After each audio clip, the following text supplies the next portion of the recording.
Hi, everybody. Welcome back to the channel. My name's Andrew, and very excited today to have Lana on our channel. Lana is a senior at Grand Canyon University, and not only just a senior, an honors student senior, super wicked smart.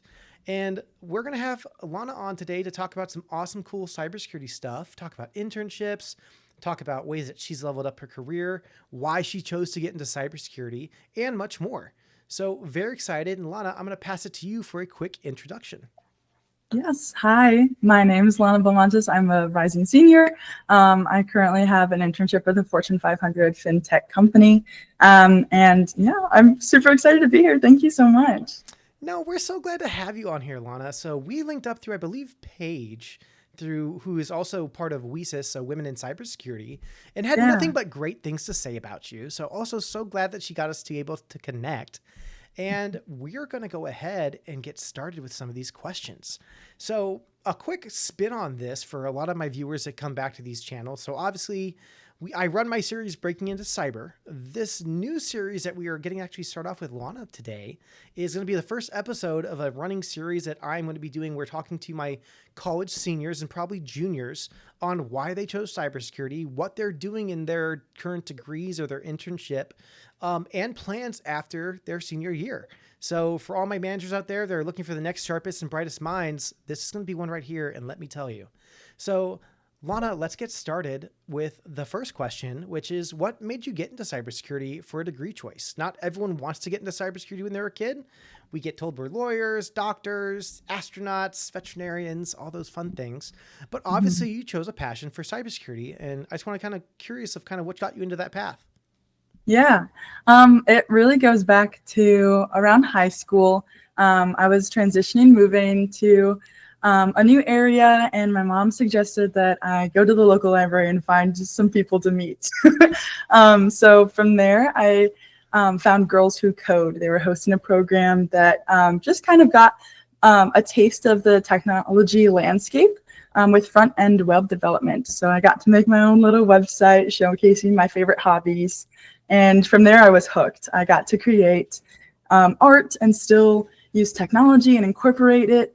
Seeing the bridge between the two was really what sparked my interest. And then from there, in high school, I advocated for a lot of my peers to join me in classes on comp sci, Java. And that's really where my teacher she first pushed me into the cybersecurity world and was like, you'd be a great fit. Please do some research on this. I took her advice, and from there, I just started searching for cybersecurity programs. No, fantastic. And I know we talked previously before this where it's like when you're bugging your friends, like, hey guys, I need 6 to get this game going. I just need someone to jump into this class. And I know we kind of jokingly talked where you kind of had to talk to those friends like, hey, I need you guys to come to this club so it can actually happen. And so you guys need to come sit into these. And one, I love that because it shows persistence. And two, Mm-hmm. super supportive friends saying, hey, you know what? It's something our friend's passionate about. We'll go ahead and jump in on this. And at the end of the day, I think when it comes to that aspect of coding, there's so much fun out of it that some people really maybe kind of miss if they don't get a chance to actually go explore it. So that's pretty cool. So Yeah. do you remember what was like the most biggest takeaway you got when you were actually inside that coding camp? Like what really hit that spark of like, this is awesome? I think for me, it was really that I knew my mom had some discrepancies about me taking art classes. And so when I saw that I got to change the background and add like little additions to showcase my like love of books or what have you, I was just like, I get to share my love with the world here. Like most art, you get to showcase it in one singular art museum if you're lucky. But with coding, you could share that with everyone in a blink of an eye. So that was definitely what caught my eye. So awesome. And that's awesome. And I challenge folks that have never looked into coding or think it's too challenging. Just like Lana did, is like really just kind of step in and give it a shot. Mhm. It's so much more, I think, on some programs, so much more hands-on. And there's so many walkthroughs and like code alongs, kind of like a sing along, but it's like a code along where you're walking through with somebody is through a video or through like a walkthrough of how to actually complete something.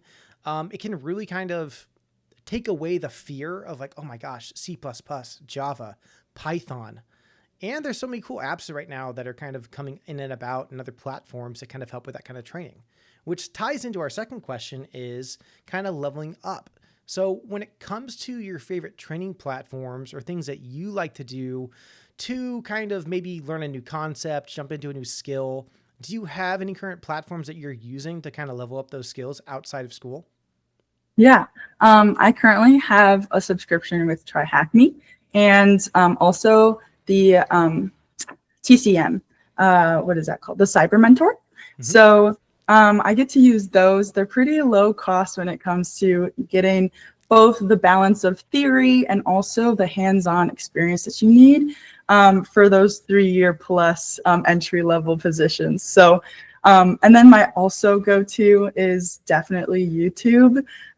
So resourcing that if I have questions, how do I code this? Let me see those walkthroughs that you were talking about earlier.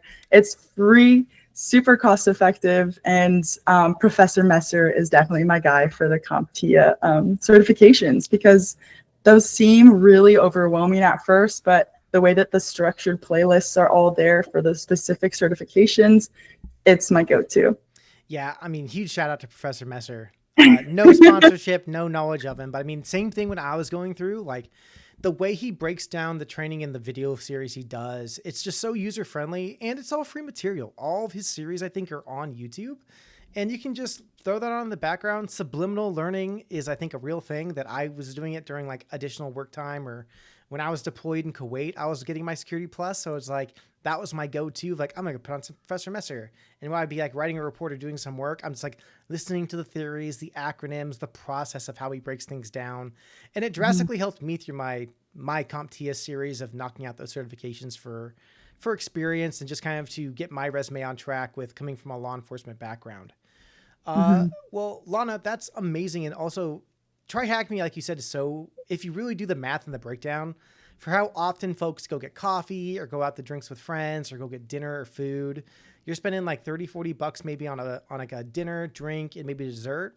You do that 2-3 times, you've just paid for like a year's subscription for TryHackMe, which can get so much more learning hours out of that as well. So next question, I'm actually pretty excited to hear, and I'm sure a lot of our juniors and seniors also on this kind of internship hunt will be coming to. Internships. I know currently you're in Wisconsin for your internship, working for a Fortune 500 company. So excited for you. Sure, you're learning tons, but how did you find that internship and how did you prepare getting that internship? And how should students search for one? Yeah. So the way that I first started last year, I was just mass applying to anything that I found on job postings online. And I was quickly getting burnt out because you get the rejections, you get the automated emails, or you simply don't hear anything back at all. And for Ghosted. a point there, ghosted.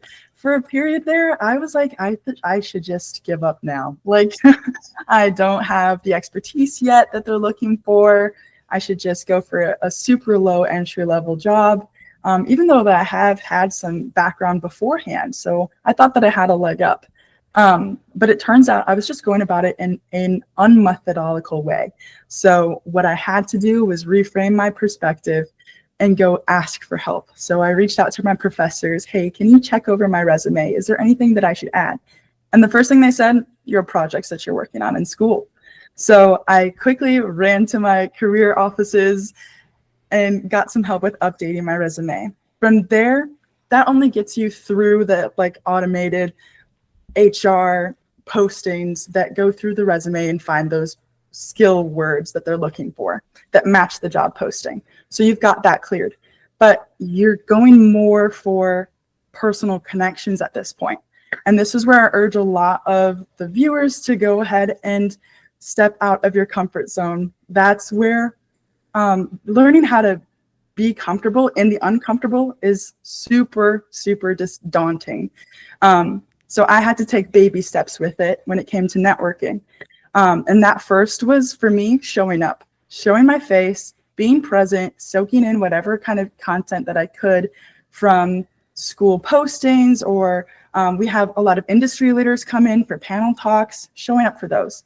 Then eventually, I want to go talk to some of these people. My goal, shake 2 people's hands and get to know them. Those are From there, awesome goals. That's yeah, awesome. I'm sorry. I didn't mean to interrupt. Like, man, that's solid info. Keep going. I'm yeah. sorry.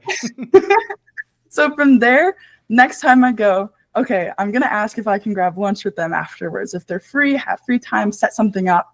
And then when you're at the lunch, okay, I made it here. Now, hey, do you think that you would be able to be a mentor for me? I really value your opinions and I would love some more guidance. And there you have it. Building your board of members, of mentors that can help you in finding new career options, learning more things about how the broad the landscape is for cybersecurity. So that's what I suggest. Man, that, if I've not heard rockstar advice, was fire. So, a few things I want to hit on. So, one, just showing up. That's a huge thing that I think some people take away is maybe minuscule or not as important.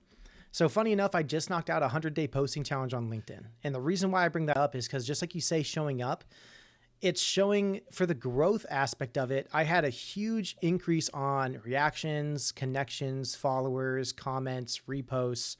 And I got to talk to, on additionally just from that, managers, recruiters. And I think that's a huge thing about a lot of folks in IT and cybersecurity are introverted. They're not really maybe as extroverted as some folks are. I'm a chatty catty extroverted person. So I made a YouTube channel, and that's why I can easily just talk to people, I think, with a tip of a hat. But for, much like you said, that's not comfortable for everybody. And I think setting up those simple goals, like, hey, you know what? I'm just going to show up to one of these talks tonight. I'm not going to talk to anybody because it's going to get me on overload, but I'm going to show up. Maybe on the spot, if I decide to shake someone's hand or meet someone new, I'll go there. But first goal, show up. And then just like you said, doing those baby steps of like, okay, next time I'm going to go shake two people's hands and introduce myself and maybe connect on LinkedIn, other things like that. Such good information. That was so good. And I know GCU probably had it where you're currently at, but it's like, so like all the student resources as well. Is that something that I'm almost positive every school has, like ASU where I went as well also had it. Are those sometimes some things you think some students can underuse or probably not go to enough to where they can actually really go there and get a good impact on, hey, can you look at my resume? I know they have like career counselors as well. You can like also see job boards and things like that. Mm-hmm. Definitely underrated, definitely underused. It's definitely talked about, but I feel like there's a stigma about it, kind of like, I don't want to admit that I need help. I don't want to admit, like, my pride is way too big. I don't want to have to say that I don't know it all, but know-it-alls don't grow at all. So when you come at it in that sort of way, you're pushing yourself out of your boundaries. What if the person that's working there has connections and sees your resume? It's like, I'm actually very impressed by this. Let me send this over to my friend. That's how these connections and job postings really go in the behind the scenes. It's who you know.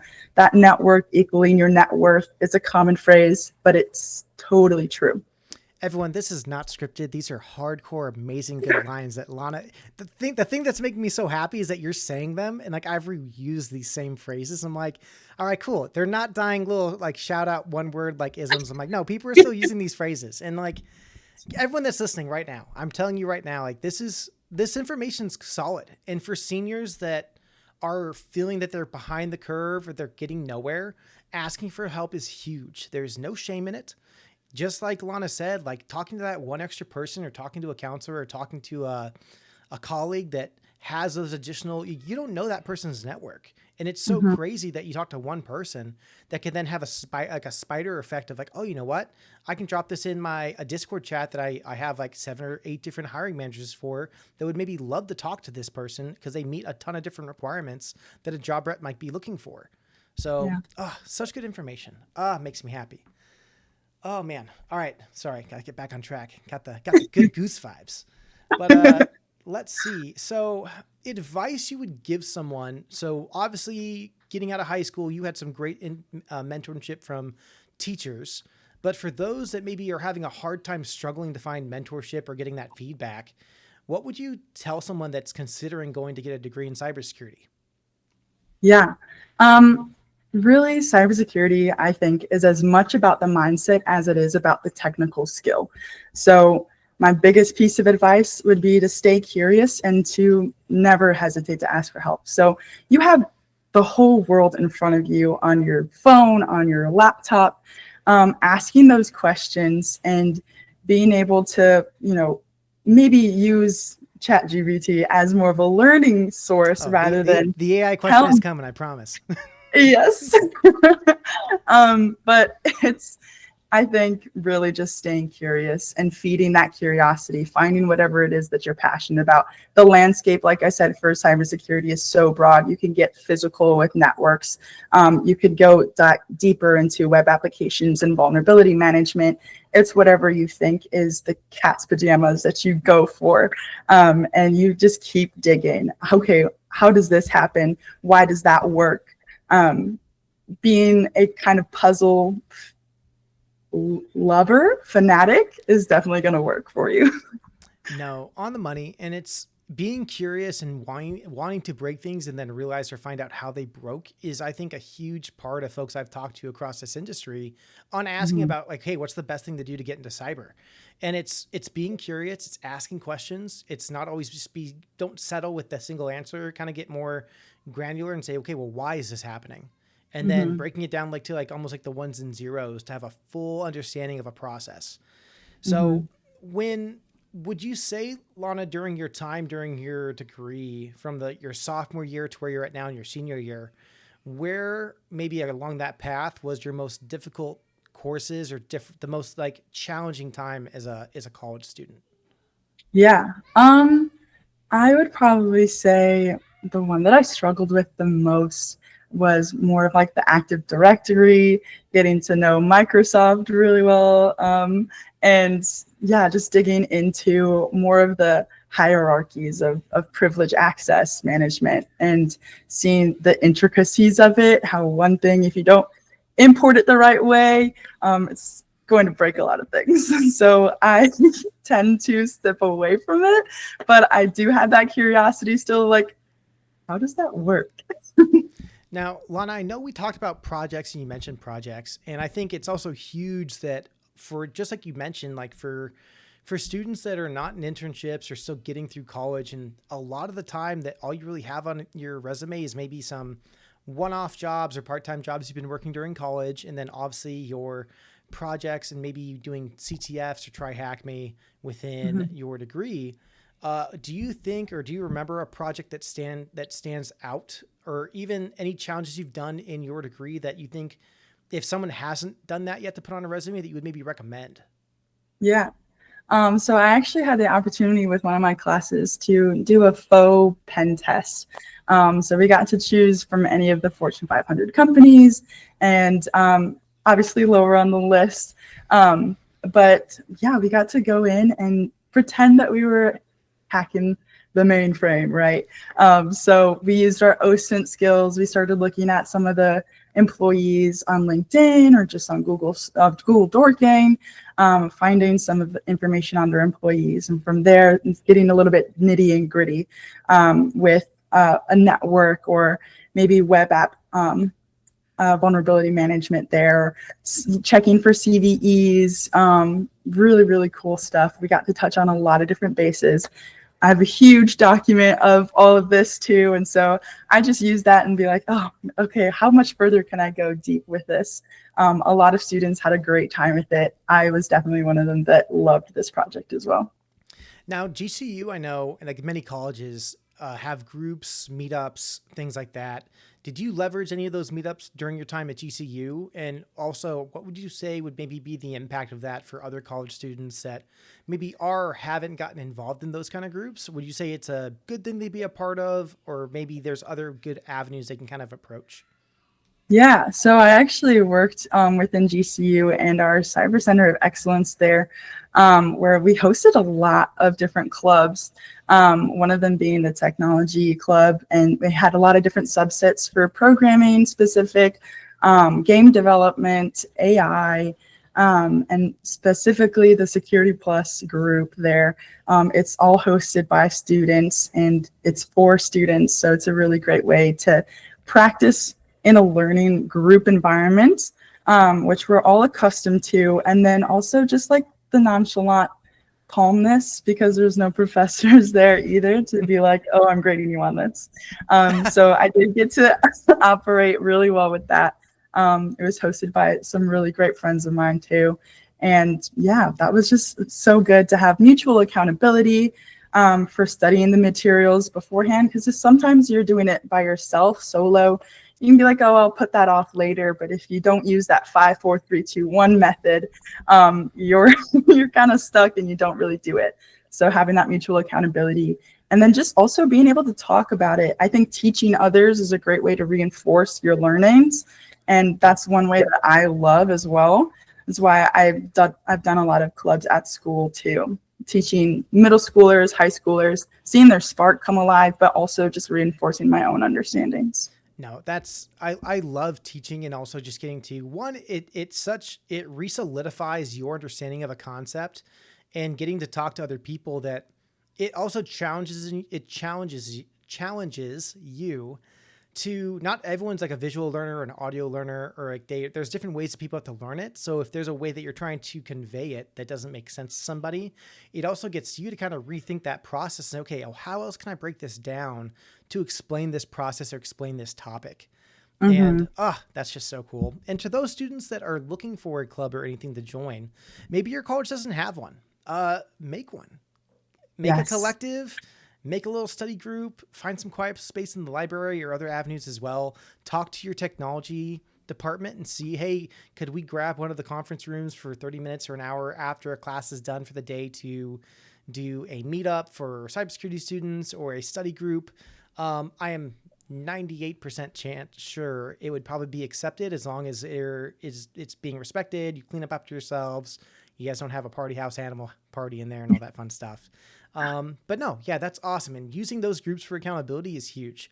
It's still done here outside of colleges as well, with Discord groups, meetups, tons of different ways to kind of get involved with the community as well.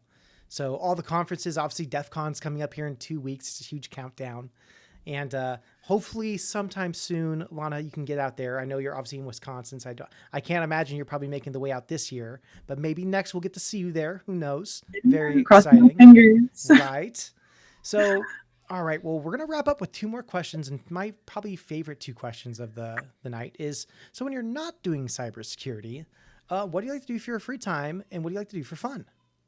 Yeah, I love to get active. I'm normally out on some trailheads, hiking, anywhere around me that I can scavenge and find. I love the water as well, so any kind of swimming, kayaking, canoeing, I'm there for as well. I'm running towards it. And then also just, yeah, staying active with working out. Been really, really disciplined in that area as well, just because of the overall benefits that it has on my hippocampus as well. Let's get that memory up so I can soak in all the things that I'm learning, but also all of the regular things that are great for it, mental health, low blood pressure, everything like that. So All the that's other mind circling things of a healthy lifestyle and body. So yes. yeah. So, well, Lana, I've had such a good time having you on this channel. And as always, as I thank you for bringing folks in onto my channel, I'm going to be sending you an awesome, cool Ginger Hacker shirt as a thank you. And I'm going to give I guess I have 2 more questions for you, actually. So you will be coming back at the end of summer, the end of your internship, to GCU to finish your last few classes here at GCU for your senior year. Any shout outs to some companies you might be eyeing that you would love to maybe link up with some hiring managers, some recruiters, to wiggle your way into maybe a fun conversation to find that future role? I'm not sure off the top of my head. Maybe Intel, maybe Kudelski Security. That'd be really cool. But anything, any kind of connection is always well appreciated. Thanks so much. Of course. And everyone, if you haven't connected with Lana, you definitely need to. She's going to be a fantastic security engineer, pen tester, developer in our near future. And we need our young students to take over our roles, because at some point I'm going to want to retire. John Hamm is going to want to retire. Philip Wiley is going to want to retire. And by teaching and powering up our young, great-minded students here to take over the reins in cybersecurity is going to do nothing but make our jobs easier. And Lana, last question I have for you is, what last piece of advice would you give somebody wanting to maybe break into cyber or get into cybersecurity as a degree choice? Yeah, definitely pick up a mentor or two. um, just outsourcing your knowledge and just really adopting the idea of being a sponge in this time and soaking up all of the wisdom that you can get, because we're only so young for so long, and we can use this time to really look up to our mentors for all and any advice when it comes to presentations, when it comes to meeting people, when it comes to what do I wear properly, how do I ace this interview, and yeah, how do I maintain a good position at a company as well? That's all so important and crucial because we don't know the ins and outs of it yet. So I definitely suggest getting a mentor because I owe everything to mine. Awesome. Well, Lana, thank you so much for coming on the channel and such good insight. And everyone, thank you for sticking around. If you have, please like, comment, and subscribe, and drop in the comments what your favorite part of this interview was. Favorite question, favorite concept, favorite funny phrase or cool words we used to still show our passion of cybersecurity. Well, everyone, as always, my name's Andrew, and I'll catch you on the next episode.